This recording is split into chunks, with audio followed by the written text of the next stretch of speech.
के बीच में बराबरी का अधिकार मिला और अपन सब लोगों को गर्व होना चाहिए कि जिसने अपना भारत का संविधान बना उसने हर व्यक्ति हर वर्ग को बराबर का अधिकार।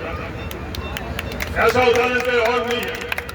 सिर्फ यह संविधान कहकर हम लोगों को संतोष नहीं होना चाहिए। संविधान है क्या, इसको जानना और निजी तौर के ऊपर इसको अपने जीवन के अंदर उतारना, यह देश के हर नागरिक का कर्तव्य है। हाँ, अधिकार तो हम लोगों को संविधान ने दिया है, तो जब तक हम लोग संविधान को नहीं जानेंगे तो हमारे कर्तव्य क्या है वो हम लोग जान नहीं पाएंगे और उनकी पालना नहीं कर पाएंगे। ये तमाम समस्या इस देश के अंदर आज भी क्यों है? क्योंकि हम लोग संविधान के मार्फत से देश को आगे चलाने में कहीं ना कहीं हम लोगों की कमियां रह गई। आज मैं जब यहाँ आता हूं मीटरों में, तो आज भी यहाँ की व्यवस्था के संदर्भ में सवाल उठता है कि साफ पीने के पानी की समस्या। आज भी यहाँ टैंकर से पानी लाना पड़ता है। जो संविधान की मूल भावना है कि इस देश के अंदर सबको बराबरी का हिस्सेदारी और भागीदारी होनी चाहिए,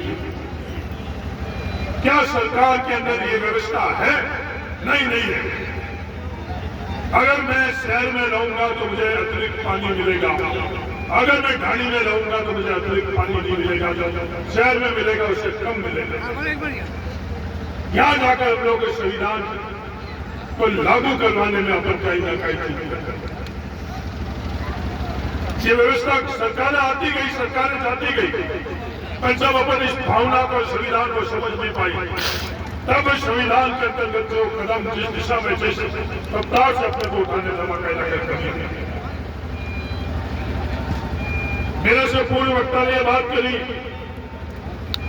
कि सरकार आएगी तो हम लोग ये करेंगे। ये सरकार बनाने वालों के हाथ में नहीं रहता सरकार आने के बाद क्या चीज होती है। आज दुनिया देख रही है जो खेल पिछले समय से सिर्फ विधानसभा के अंदर ये बॉर्डर के संदर्भ में बॉर्डर टिक रहा है। गैर संवैधानिक तौर के ऊपर बॉर्डर के ऊपर एक अधिकारी गलत अपने अधिकारों का प्रयोग कर और काम कर रहा है। पर ये सिर्फ जो एसडीएम था वो 18-19 महीनों में नहीं, जब आप लोगों की सरकार थी उस वक्त भी एसडीएम को सबसे अच्छी पोस्टिंग मिली और वह एसडीएम नंगे हाथ रिश्वत लेते हुए पकड़ा गया। उसके बावजूद भी आप लोगों की ताकत से उसको बचा दिया गया और आप लोगों की ताकत से उसको वापस पोस्टिंग दे दी गई और उसी का परिणाम रहा कि आज कई गुनी रफ्तार से हम लोगों के बीच में आकर और जो शिव के अंदर उस अधिकारी ने और ज्यादा गलत काम किया। ये बात अगर अपन लोग नहीं समझेंगे, अपन लोग नहीं जानेंगे, जिस दिन इन लोगों की दी हुई ताकत का उपयोग अपन इन लोगों के लिए नहीं करेंगे, उस दिन अपन संविधान को लागू करने में कहीं ना कहीं कमी और गलती होगी। सिर्फ सरकार बनाकर और सिर्फ हम लोग एमएलए बन जाएंगे, हम लोग मंत्री बन जाएंगे, हम लोग मुख्यमंत्री बन जाएंगे, ये लोकतंत्र का तकाजा है। लोकतंत्र का तकाजा है जो भी अपने पास ताकत हो, जो भी व्यवस्था है उसमें हिस्सेदारी और भागीदारी हर व्यक्ति की है। ये जातिगत जनगणना के संदर्भ में देश के अंदर चर्चा चल रही है। ये जातिगत जनगणना है क्या? आज देश के अंदर जब ये सवाल उठ रहे हैं, हाँ जातिगत जनगणना की आवश्यकता है। देश के अंदर जब शेड्यूल कास्ट की आबादी बढ़ गई है तो ये देश उसके अनुपात में, जब संविधान में प्रावधान है कि आरक्षण में उसके अनुपात के अंदर उनके हिस्सेदारी भागीदारी हो रही है, ये देश नहीं दे पा रहा है। देश नहीं दे पा रहा है तो क्या हम ये हक और अधिकार रखते हैं कि हम संविधान के अनुरूप चल रहे हैं? ये मेरा पूरे देश के सामने सवाल है। या तो फिर अपन ये जनगणना कर ये बात सिद्ध कर ले कि नहीं, शेड्यूल कास्ट की जो 1% जो आबादी है वो बड़ी नहीं है। 1% आबादी बढ़ चुकी है, उसके बावजूद भी वो आरक्षण आज भी 1% नहीं बढ़ा। ये क्यों नहीं बढ़ा?